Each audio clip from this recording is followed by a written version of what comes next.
Muy buenos días, hermanos, ¿cómo están? Bien, para mí es un privilegio muy grande estar aquí.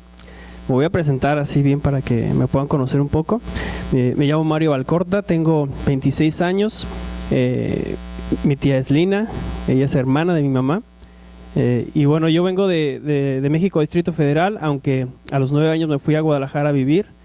Y acepté al Señor Jesús cuando tenía 11 años en un campamento allá. Después de eso, a los 19 años, empecé a buscar más a Dios para ver cuál era el llamado que Él tenía para mí.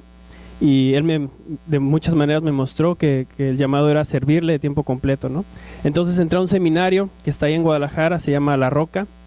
Estuve 3 años ahí. Y al salir del seminario estaba trabajando en una iglesia con los jóvenes y adolescentes. Y después de eso el Señor me permitió venir a Estados Unidos. Ahorita estoy estudiando en un seminario que se llama Río Grande, está en Texas. Eso es una bendición poder estar en ese seminario. Apenas llevo 6 meses, pero ha sido una bendición muy grande. Es muy cansado estar estudiando y estudiando, pero la verdad es una bendición el poder estar aquí, ¿no? Porque es parte de lo que el Señor me da, ¿no? Parte de las bendiciones es poder venir a este lugar en el que yo no pensé que iba a poder estar este verano. Yo me hacía en mi casa con mi familia, que también es una bendición muy grande, pero ahora me permite estar acá y no solamente eso, sino que compartir su palabra, ¿no? Que bendición más grande no creo que haya. Entonces, les voy a invitar a que vamos a inclinar nuestro rostro, vamos a orar al Señor para poner este tiempo en sus manos. Vamos a orar. Señor, en esta mañana te damos gracias por este día, gracias por las cosas que tú has hecho en nuestras vidas, gracias porque nos permites venir a este lugar y glorificarte, Señor, y darte toda la gloria, Señor. También te damos gracias porque podemos aprender de tu palabra, te damos gracias por lo que nos vas a enseñar en este día y te pedimos que lo podamos tener en nuestros corazones, Señor, y poder llevarlo a la práctica allá afuera, Señor, con las demás personas. Te damos la gloria y la honra, Señor, porque solo tú eres digno de eso. Este culto, todo lo que hacemos es para ti y por ti, Señor. Así que te damos gracias, Señor, por este día, en el precioso nombre de Cristo Jesús. Amén. Bueno, cuando yo estaba chiquito, yo nací en un hogar cristiano, es una bendición muy grande. Y desde que estábamos chiquitos, siempre íbamos a la iglesia, ¿no? Mis papás estaban muy metidos trabajando en la iglesia y teníamos que estar ahí desde temprano y salíamos ya muy tarde, ¿no? Y cuando tenía 6 años, me acuerdo muy bien de una vez que estábamos a punto de salir a la iglesia, pero yo seguía en pijama y estaba jugando en la cochera de mi casa. Entonces yo estaba jugando fútbol ahí y en una de esas sale mi papá y me dice: Mario, ya nos tenemos que ir, por favor, deja de jugar y vete a bañar y cambiar. Y yo sí, para ahí voy. Y yo seguía jugando con el balón, ¿no? Pateando ahí en la pared que teníamos en la cochera. Y después de un rato vuelve a salir mi papá, me dice: Mario, ya estaba un poquito ya más molesto, ¿no? Me dice: Mario, por favor, deja de jugar y métete a cambiar y arreglar. Y yo: sí, papá, ahí voy, que no sé qué. Y yo seguía jugando, ¿no? Seguía jugando. Y de repente sale mi papá por tercera vez y me dice: Mario, es la última vez que te lo digo, métete y cámbiate. Y yo lo vi ya molesto, ¿no? Entonces dije: sí, papá, ya este es mi último tiro, te prometo que ya me meto y ya me voy a arreglar. Total, se mete mi papá y agarro el balón y lo acomodo, y según yo, como un profesional, ¿no? Calculando hacia dónde iba a poner el balón, ya tomo vuelo y en eso tiro y ¡paz! Que se mete hasta la casa y tumbo unas cosas ahí que tenía mi mamá, unos adornos que a mí no me gustaban, ¿verdad? Hasta me daban miedo. Eran unos adornitos eran como unos viejitos, así extraños, pero ella los había hecho, entonces los quería mucho. Y total que los tiro, los dos, porque tenía 2 y eran unas cosotas así. Y no sabía ni qué hacer porque yo sabía cuál iba a ser la reacción de mi papá, ¿no? Y en eso sale mi papá y ya nada más le vi la cara y dije: no, nunca había visto a mi papá tan enojado conmigo. Lo había visto enojado con otras personas, pero conmigo así nunca. Entonces, pues, si estoy chavito, tengo 6 años, las piernas me sirven de algo, ¿no? Entonces, ¿qué me he hecho? Correr, y ahí mi papá detrás de mí y no me tocó, no me pudo ni alcanzar mi papá de lo rápido que iba. Yo estaba bien asustado. Y ya me encerré en mi cuarto y gracias a Dios no me hizo nada mi papá, pero yo aprendí una lección ese día, ¿no? Que no debo de jugar antes de ir a la iglesia, ¿no? Porque pues yo estaba haciendo llegar tarde a mi familia a la iglesia. Y son esas experiencias que, aunque a veces parecen muy simples, te sirven de lección. Y yo creo que todos en nuestra vida hemos tenido diferentes experiencias que nos ayudan a moldear nuestra vida, ¿no? Nos ayudan a cambiar ciertas cosas que estamos haciendo para mejorar. Y yo en esta mañana quisiera hablarles acerca de nuestra experiencia con Dios. Es el tema que vamos a estar hablando en esta mañana. y cómo podemos utilizar esa experiencia para bien, ¿no? Porque muchas veces como que no usamos la experiencia que tenemos con Dios, las cosas que hemos vivido con Él, y nuestra vida pues tiende a fracasar, ¿no? En algunos aspectos. Me gustaría que me acompañara, por favor, al libro de Números. Vamos a estar ahí leyendo unos versículos en Números 13. El libro de Números, capítulo 13, y les voy a hablar un poquito del contexto de lo que está viviendo ahí el pueblo judío. El pueblo había salido de la esclavitud en Egipto, no sé si recuerdan que estuvieron 400 años como esclavos en Egipto, y pues la vida que ellos tenían, la verdad, no era muy buena, o sea, los trataban muy mal, pues eran esclavos, ¿no? ¿Qué se podía esperar? Y durante 400 años estuvieron viviendo de esta manera. Ellos no podían salir de la esclavitud porque simplemente no los dejaba el pueblo egipcio. Entonces vivieron esos 400 años de esa manera, y Dios en un momento llama a un libertador que es Moisés y le dice, ¿sabes qué? Necesito que saques a mi pueblo de la esclavitud en la que está viviendo. Entonces Moisés va, lo estoy explicando así a grandes rasgos porque nos vamos a centrar en otra parte. Entonces va Moisés y le dice al faraón que necesita que salga el pueblo de Egipto, ¿no? Que salga de esa zona y llevárselo a otro lugar, a los judíos. Entonces pues el faraón no quería, y Dios empezó a mandar a través de Moisés ciertas plagas, ¿no? Fueron 10 plagas que mandó el Señor para dañar al pueblo egipcio y liberar al pueblo judío. Y durante las 10 plagas el corazón del faraón, dice la Biblia, que se seguía endureciendo cada vez más. Pero cuando llegó la 10ª plaga, que fue la muerte de todos los primogénitos, el faraón dijo, ya no puedo más, ¿sabes qué? Saca a todos los judíos, llévatelos y haz lo que quieras. Entonces Moisés en ese momento agarra a todos los judíos, los saca de la tierra de Egipto y se van hacia la tierra prometida. Y en un momento están ya caminando hacia aquella tierra prometida, y se encuentran que enfrente de ellos está el mar Rojo. Y entonces en ese momento el faraón se enoja mucho por esa situación y va en busca de aquel pueblo judío. Y los judíos, cuando estaban ahí entre el mar y el desierto, ven a lo lejos que viene ya el faraón y todo su ejército, y se empiezan a quejar delante de Moisés, ¿no? De esa situación. ¿Cómo es posible que vamos a morir aquí si ya teníamos nuestras casas, todo estaba tranquilo? ¿Por qué nos traen a este desierto a morir? Total, Dios ve la situación y abre el mar Rojo. Yo creo que este milagro y esta experiencia que tuvieron los judíos ha de haber sido una de las más grandes de toda la historia del pueblo judío. Porque imagínense ver un mar que se abre y tú pasar en seco, y después de que pasas y el Señor te libra del peligro, viene el ejército de los egipcios y los cierra el Señor y mueren ahí los egipcios. Una experiencia así tan grande es difícil de encontrar en otra parte de la Biblia. Entonces viven esa experiencia, ellos ya salen de esa situación difícil y están a punto de entrar a la tierra prometida.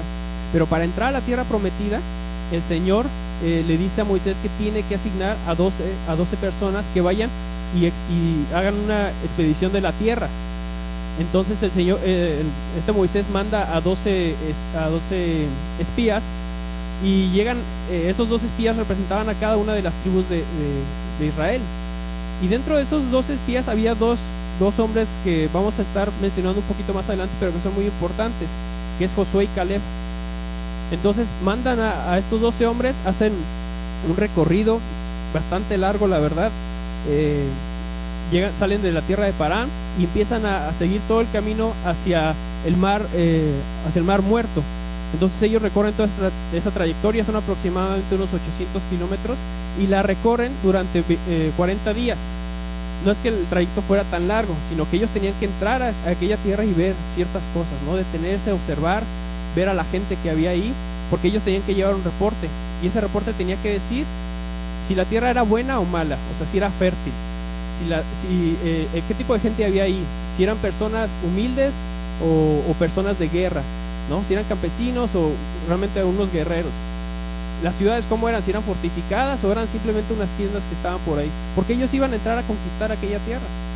Entonces hacen ese viaje 40 días y regresan, y vamos a ver cuál es el reporte que dan, ¿sale? Vamos a leer ahí en el capítulo 13, versículo 26 al 29.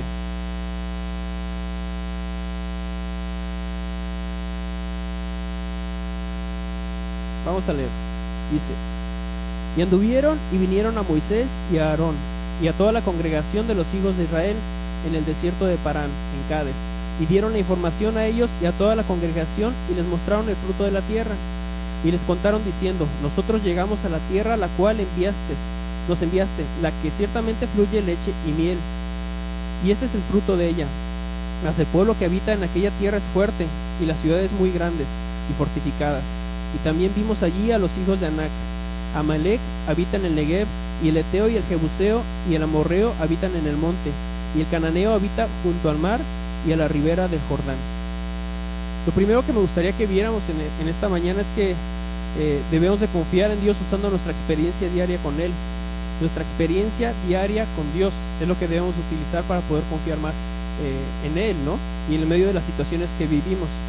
Empiezan a mencionar en el reporte las cosas buenas de la tierra, y dicen que ciertamente de aquella tierra fluye leche y miel. Esta frase es un modismo judío que se utilizaba mucho. Yo creo que ya la habían escuchado antes, ¿no? En la palabra de Dios. Y lo que significa esta frase es que aquella tierra es realmente muy buena. No es que fluía leche y miel, sino simplemente que era una tierra en abundancia. Lo que sembrabas, eso salía y de una muy buena calidad. Eso es lo que significa esta frase. Entonces, era una tierra muy buena, es lo que empiezan a decir. Pero después empiezan a hablar acerca de las cosas malas, ¿no? Pues sí, hay gente. Y empieza a hablar acerca de los descendientes de Anac. Se dice que los descendientes de Anac eran gigantes, posiblemente unas personas de 3 metros. Y también se dice que ellos eran los antecesores de Goliat. Entonces, pues sí, eran personas bastante altas, ¿verdad? Y no solamente eso, sino que había otros pueblos que estaban en aquella tierra prometida y eran gente de guerra, todos y cada uno de ellos. Pero entonces el pueblo empieza a tener miedo. Y esa es una manera incorrecta de usar la experiencia que tenemos con Dios. ¿Por qué? Porque se empezaron a enfocar en otras cosas, y lo vamos a leer ahorita en el capítulo 14. Vamos a leer del 1 al 4. Números 14 del 1 al 4 dice: entonces toda la congregación gritó y dio voces, y el pueblo lloró aquella noche, y se quejaron contra Moisés y contra Aarón todos los hijos de Israel, y les dijo toda la multitud, ojalá muriéramos en la tierra de Egipto, o en este desierto, ojalá muriéramos. ¿Y por qué nos trae Jehová a esta tierra para caer a espada, y que nuestras mujeres y nuestros niños sean por presa? ¿No sería mejor volvernos a Egipto? Y decían el uno al otro: designemos un capitán y volvamos a Egipto. Hay un territorio que ellos mencionan 3 veces en estos cuatro versículos. ¿Qué territorio es ese que mencionan? ¿Qué pueblo? Egipto. Ellos estaban recordando lo que habían vivido antes. Estaban usando su experiencia, pero no su experiencia buena con el Señor. Ellos vivieron 400 años de esclavitud, y ellos estaban recordando esa parte. Pero en el periodo en el que el Señor aparece y libera al pueblo, como que se les había olvidado. Y eso lo habían vivido unos días, quizá un mes antes cuando estaban en esta situación. Ellos como que se les fue de la memoria que Dios había enviado 10 plagas a su favor, que todas se veían afectados por los egipcios, y a ellos no les pasaba absolutamente nada. Se les había olvidado que Dios había abierto un mar, y que ellos habían pasado por él en seco, y que los guerreros egipcios habían muerto en aquel mar. Se les olvidaba que durante todo ese tiempo el Señor les daba todo lo que necesitaban. Querían comer, el Señor les mandaba la comida. Querían tomar algo, el Señor les mandaba la bebida. Se les había olvidado toda esa situación, que incluso fue un tiempo más reciente que todo lo que habían vivido en aquel país. Y ese es un grave error que podemos cometer nosotros también, que de repente estamos en una situación bien complicada y se nos olvida que el Señor nos tiene con bien hasta este momento. Se nos olvida que el Señor nos sustenta, que no nos ha faltado el alimento, que tenemos salud. Se nos olvidan ese tipo de cosas, que las vivimos todos los días. Pero llega un problema, y ese problema llega a ser más grande que nuestro mismo Señor. Así lo vemos nosotros. Y el pueblo judío estaba viviendo esa misma situación. Sí tenían un problema grande, seguramente, ¿no? Porque no eran cualquier persona las que estaban en aquella tierra. Estaban bien altos, ¿no? Los condenados.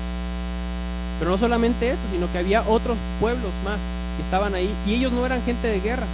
¿Sí es un problema? Claro que es un problema. Pero si el Señor había abierto un mar, ¿cómo no iba a derrotar a estos garguchos que estaban ahí? ¿No? Lo podemos ver de esa manera, pero el pueblo no lo vio así. Pero hubo dos personas que fueron y inspeccionaron esa tierra, que la vieron bien, y vieron a aquellos gigantes y vieron a todas las demás personas, y ellos tuvieron una reacción totalmente diferente a la que tuvo todo el pueblo judío. Me gustaría que lo leyéramos. Está ahí en el versículo 6 del capítulo 14 en adelante.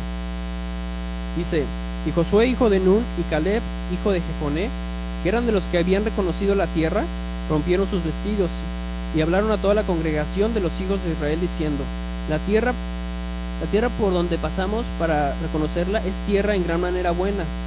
Si Jehová se agradare de nosotros, Él nos llevará a esta tierra y nos la entregará, tierra que fluye leche y miel. Por tanto, no seáis rebeldes contra Jehová, ni temáis al pueblo de esta tierra, porque nosotros los comeremos como pan. Su amparo se ha apartado de ellos, y con nosotros está Jehová, no los temáis. La manera de usar correctamente nuestra experiencia es recordar lo que ya hemos vivido con el Señor y saber que lo que el Señor es y lo que ha hecho es más grande que nuestros problemas.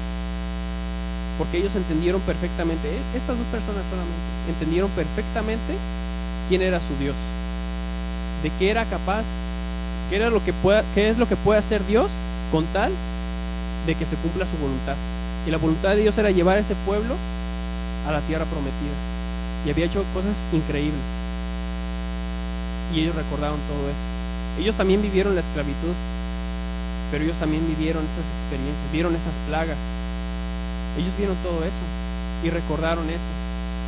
Entonces ellos toda esa situación difícil no la vieron, solamente vieron a Dios. Decían: estas personas son pan comido para nosotros, porque Dios está de nuestro lado. La tierra es buena, estamos esperando, vamos por ella. Y hay consecuencias que hacen contraste en esta historia, porque mientras todo el pueblo estaba enojado y de alguna manera tenían miedo por la situación que estaban viviendo, ellos tuvieron que quedarse en el desierto durante 40 años. No es que se perdieron, porque muchas veces cuando estamos niños nos cuentan esto, ¿no? Más que estuvieron ahí 40 años, y cuando a mí me la contaron yo decía, pues, ¿cómo es posible que no tuvieron ahí un mapita, ¿no?, que los llevara directo hasta la tierra prometida? Pero es que el Señor les dijo que tenían que estar en aquella tierra, por no haber confiado. Tuvieron que estar 40 años, y toda esa generación murió en el desierto. Y de esa generación, los únicos dos que entraron fueron Josué y Caleb. Se tuvieron que soplar los 40 años con el pueblo, ¿verdad? Pero por fin ellos pudieron entrar, ellos pudieron estar ahí en la tierra que Dios les había prometido. Esas son consecuencias que contrastan, ¿no? Y muchas veces nosotros, por el miedo que tenemos en las situaciones difíciles que vivimos, no dejamos que Dios nos bendiga grandemente. Frenamos un poco la bendición del Señor, porque el Señor nos quiere dar muchas cosas. El Señor nos está preparando para hacer grandes cosas, pero por miedo a las situaciones que vivimos, entonces esa bendición tiene que esperar un poco en nuestras vidas. Esas son las experiencias que tenemos todos los días con el Señor. Y muchas veces nosotros podemos decir, bueno, es que esto es como que constante, ¿no? Cuando vemos historias así, que pasa el pueblo judío, decimos, es que estos judíos, ¿cómo eran, no? ¿Cómo es posible que no confiaban? Todo lo que habían visto y no confiaban. Porque esto es una constante en el pueblo judío, la desconfianza en el Señor, ¿no? Pero nosotros no podemos decir, bueno, es que si nosotros hubiéramos estado en su lugar, nosotros sí confiaríamos, porque nosotros no hemos visto cómo se abre un mar, ¿no? Nosotros no hemos visto milagros de esa magnitud. Pero al contrario de ellos, nosotros tenemos una experiencia todavía más grande, y por eso de alguna manera somos más responsables de las cosas que hacemos y vivimos. Entonces yo me gustaría que me acompañaran a Lucas 24, por favor.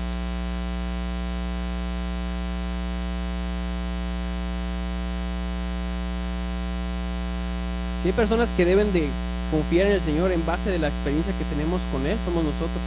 Por encima incluso de los judíos, de todas las cosas que ellos han vivido, nosotros estamos por encima de eso. Y les voy a decir por qué. El Señor Jesús, en este punto donde vamos a leer ahí Lucas 24, Él ya había vivido sus 33 años aquí en la tierra. Él ya había asignado a discípulos para que ellos, después de que él muriera, llevaran la palabra del Señor.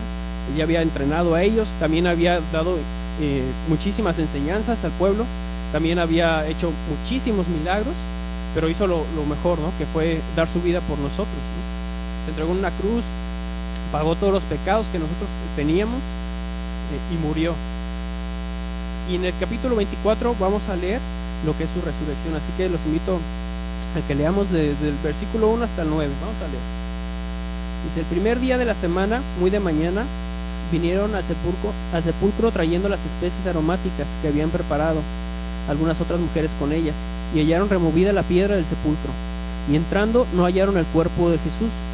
Aconteció que estando ellas perplejas por esto, he aquí se pararon junto a ellas dos varones con vestiduras resplandecientes, y como tuvieron temor y bajaron el rostro a tierra, les dijeron: ¿por qué buscáis entre los muertos al que vive? No está aquí, sino que ha resucitado. Acordaos de lo que él os habló cuando aún estaba en Galilea, diciendo: es necesario que el Hijo del Hombre sea entregado en manos de hombres pecadores, y que sea crucificado y resucite al tercer día. Entonces ellas se acordaron de sus palabras, y volviendo del sepulcro diciendo nuevas a todas estas cosas a los 11 y a todos los demás. Lo siguiente que me gustaría que recordaran es que debemos de confiar en Dios al ser Él nuestra máxima experiencia. Quizá no hemos visto, como ya lo mencioné, milagros así de que se abre un mar o un laguito, aunque sea un río, no hemos visto nada de eso, ¿verdad?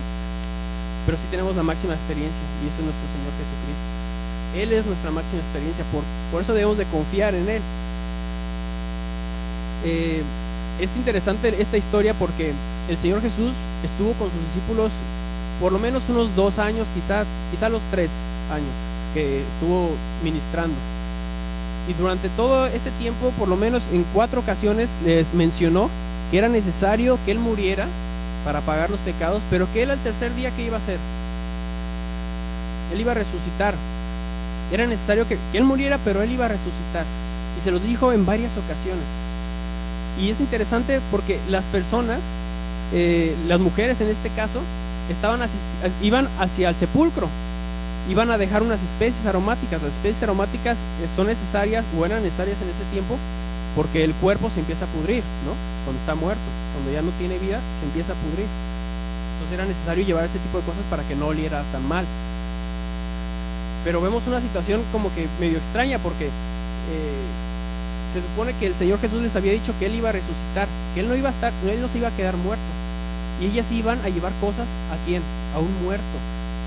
Como que ellas en su mente dijeron: bueno, sí, fue un gran orador, fue un gran hacía muchos milagros, tenía un muy buen corazón, pero ya está muerto, ¿no? Esa es la acción que se ve ahí, porque ellas están acudiendo a dejar cosas a un muerto. Y saben que muchas veces nosotros actuamos de la misma manera, porque sí reconocemos que el Señor murió por nosotros, pero en medio de las situaciones bien complicadas que tenemos, pensamos que no hay poder, ¿no? Como que ya decimos: bueno, pues sí, Él es mi Señor, pero pues en medio de estas situaciones no voy a poder salir. Lo vemos como si estuviera muerto, como si no tuviera el poder necesario para sacarnos de esas situaciones complicadas. Y así actuaban estas mujeres, pero no solamente ellas, sino que también varios discípulos. En otros pasajes hay 2 discípulos que van hacia Emaús, van de camino, y ellos van lamentándose por la situación. Decían: sí, pues el Señor hizo estas cosas, y de repente el Señor se les aparece y les pregunta de qué están hablando. Y ellos le dicen: ¿qué no has escuchado lo que ha pasado con Jesús? Un excelente maestro, y está muerto. Y se les olvidaba la parte importante de todo esto, ¿no? Porque sí, el sacrificio del Señor es muy importante, pero si el Señor Jesús no hubiera resucitado, no serviría de nada. Se les olvida lo más importante a ellos, y a veces se nos olvida a nosotros que realmente el Señor Jesús está vivo y que está en nuestras vidas, y que por lo tanto, como está en nuestras vidas y está vivo, puede hacer cambiar cualquier situación que estamos viviendo. Y yo no sé qué situaciones ustedes han vivido. Yo he vivido situaciones bien complicadas y muchas veces he actuado de esa manera. Digo: pues sí, el Señor, tú eres mi Dios, pero esta situación es muy difícil, no creo. he actuado de esa manera, erróneamente, ¿verdad? Pero yo quiero invitarlos a que cambiemos esa situación en nuestras vidas, porque sé que no soy el único, ¿no? Sé que esto es muchas veces una constante en nosotros. El Señor Jesús está vivo, el Señor Jesús está aquí con nosotros y está en la diestra del Padre. El Señor Jesús está reinando en nuestras vidas y tiene el poder para cambiar cualquier situación. Tiene el poder para sacarnos de cualquier dificultad. ¿Por qué? Porque Él está vivo en este momento. Él tuvo el poder para morir y resucitar. Y el mayor problema que nosotros teníamos y que Él nos sacó fue el pecado. Si había algo que realmente nosotros no podíamos rebasar o de alguna manera salir del problema, era el pecado. Nosotros no tenemos poder para quitarnos los pecados. Podemos hacer miles de cosas, ¿no? Podemos salvarnos de otras cosas quizá un poco complicadas, pero del pecado, de eso nunca podíamos habernos sacado. Y el Señor Jesús sí lo hizo. Y si Él pudo hacer eso, ¿qué no puede hacer con nosotros? Realmente, ¿qué no puede hacer en nuestras vidas? Puede hacer grandes cosas. Y yo quiero invitarlos a eso, hermanos, a que realmente analicemos nuestras vidas, veamos cómo estamos actuando, qué tanta confianza estamos mostrando al Señor, qué parte de las experiencias que estamos viviendo estamos utilizando para salir adelante, sabiendo que el Señor está de nuestro lado y nos está respaldando. Hay que analizar ese tipo de situaciones que estamos viviendo. Cuando enfrentamos los problemas, ver qué es lo primero que pensamos. Si vemos el problema o vemos al Señor. Y si vemos al Señor, qué bendición, porque seguramente el Señor nos va a utilizar grandemente. Pero si vemos el problema, tengan mucho cuidado, ¿no? Porque es posible que ni siquiera podamos salir del problema y vengan otras cosas todavía más complicadas.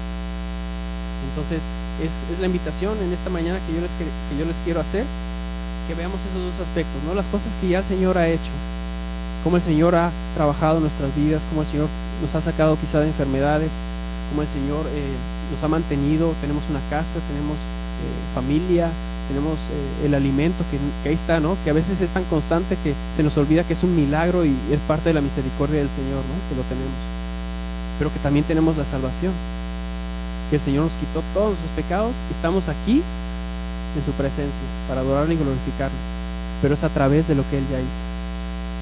Yo quiero invitarlos a eso, hermanos, así que vamos a ponernos de pie para tener una oración.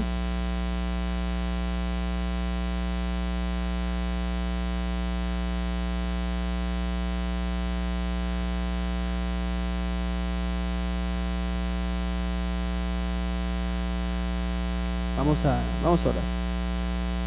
Nuestro Padre Celestial, es una bendición realmente estar aquí en este lugar, escuchando tu palabra, saber las cosas que tú ya has hecho en nuestras vidas, Señor, ver cómo tú estás actuando y cómo tú seguirás actuando, Señor, a nuestro favor.